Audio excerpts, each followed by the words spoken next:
Hello guys, मेरो नाम चाहिँ सन्दीप चौधरी हो। म चाहिँ एउटा सानो मेरो एक्सपिरियन्सको बारेमा बोल्न चाहन्छु। प्लिज नेपालको बारेमा।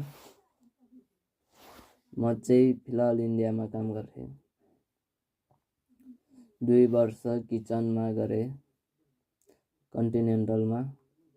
लेभल बढेर कमी 2 मा गएको थिएँ। आइसी 15,000 दिइरहेको थियो।